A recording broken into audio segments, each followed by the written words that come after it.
అందరికీ నమస్కారం అండి.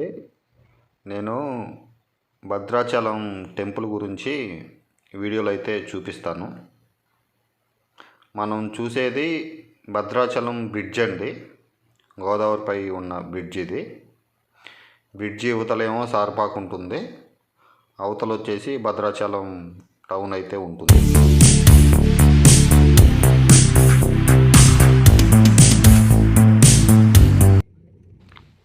మేమైతే కారులో వెళ్ళినామండి ఖమ్మం నుంచి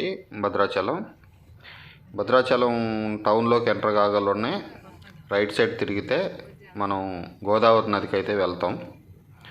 అక్కడ స్నాన ఘట్టాలు అయితే ఉంటాయి. అక్కడ స్నానం చేసి టెంపుల్కి అయితే వెళ్ళొచ్చు, కార్తీక మాసం కాబట్టి. మనం ఇప్పుడు ఆ రూట్లో అయితే ఉన్నామండి. ఈ స్నానాల ఘట్టాల దగ్గరికి అయితే వెళ్తున్నాం.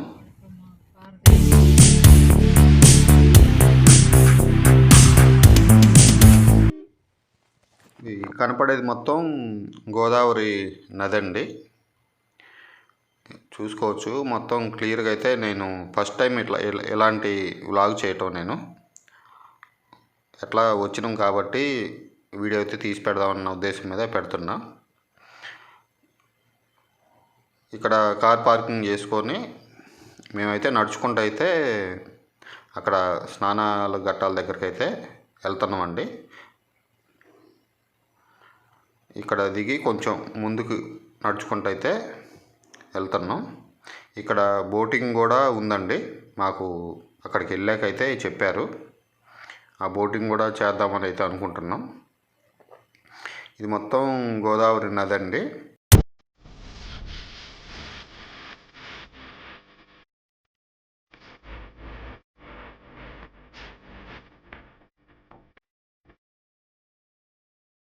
ఇది మొత్తం కరకట్ట అండి. ఈ కరకట్ట అనేది ఎందుకు కట్టారంటే, గోదావరి వరద వచ్చినా కానీ టెంపుల్ దాకా నీళ్లు రాకుండా కరకట్ట అయితే కట్టారు. కరకట్ట ప్లస్ స్నానాలు ఘట్టాలు. ఇప్పుడు అంటే వాటర్ తక్కువ ఉన్నాయి కాబట్టి అంత ఉధృతంగా గోదావరి అయితే లేదు. మొన్న వర్షాకాలంలో అయితే బాగా ఇది మొత్తం మునిగిపోయింది. మనం ఇప్పుడు స్నానాల ఘట్టాల దగ్గరికి అయితే వచ్చినామండి. మీకు అక్కడ కూడా బోటింగ్ అయితే చేద్దాం అనుకుంటున్నాం. అది కూడా అయితే నేను వీడియో తీయడానికి అయితే ట్రై చేస్తాను అండి.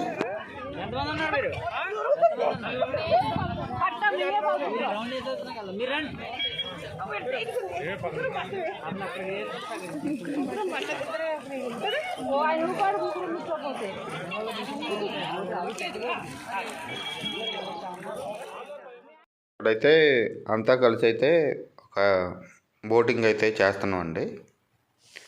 అంతా మేము మొత్తం ఒక 13 మంది అయితే ఉన్నాం. అంతా కలిసి వెళ్తున్నాం బోటింగ్కి. ఇక్కడ ఈ బోటింగ్లో అయితే మొత్తం ఒక రౌండ్ అయితే తిప్పుకొని వస్తారండి మనని చుట్టూ. ఇక్కడ నుంచి మేము ఎక్కిన దగ్గర నుంచి అట్లా ఒక 1 కిలోమీటరు అట్లా ఒక 10 మినిట్స్ తిప్పుకొని అయితే వస్తారు.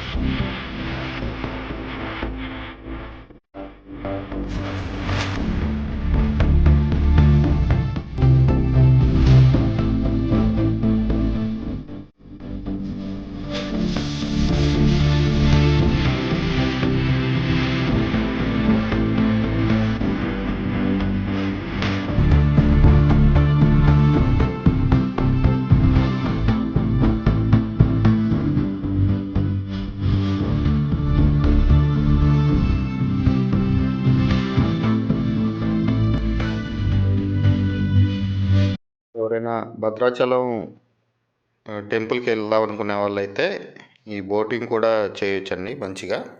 మనకి కనపడిన బ్రిడ్జి వాటికి మనం ఇందాక కారులో వచ్చిన బ్రిడ్జేనండి అది. ఆ బ్రిడ్జి అవతల సారపాక వస్తుంది. బ్రిడ్జి అవతల వచ్చేసి భద్రాచలం ఊరైతే ఉంటుంది.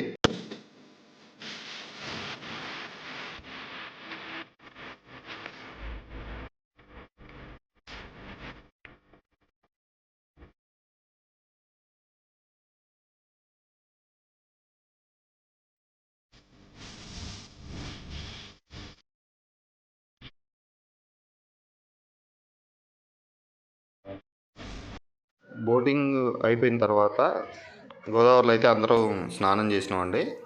స్నానం చేసి కార్తీక మాసం కాబట్టి ఒత్తులు వెలిగించడం అయితే జరిగింది అంతా కలిసి. అక్కడ నుంచి మళ్ళీ మేము కారులో అయితే టెంపుల్ దగ్గరికి అయితే వచ్చేసినామండి.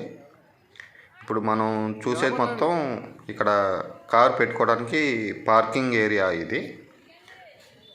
ఇక్కడ అయితే కార్లన్నీ పెట్టుకుంటారు. మేమైతే కార్ అయితే ఇక్కడ పెట్టినాం. ఇక్కడ నుంచి మనం దేవుణ్ణి అయితే దర్శించుకోవడానికి అయితే వెళ్తున్నాం. ఇది దర్శనానికి వెళ్ళే దారి మనం చూసేదైతే.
మనం దర్శనానికి వెళ్ళే దారికి అయితే వచ్చేసినాం. పక్కన గోశాల కూడా ఉంది. గోవునైతే పూజించుకోవచ్చు. ఈ మెట్ల ద్వారా మనం అయితే దర్శనానికి అయితే వెళ్తున్నాం అండి. భద్రాచలం సీతారామచంద్ర స్వామి వారిని అయితే దర్శించుకోవడానికి అయితే వెళ్తున్నాం.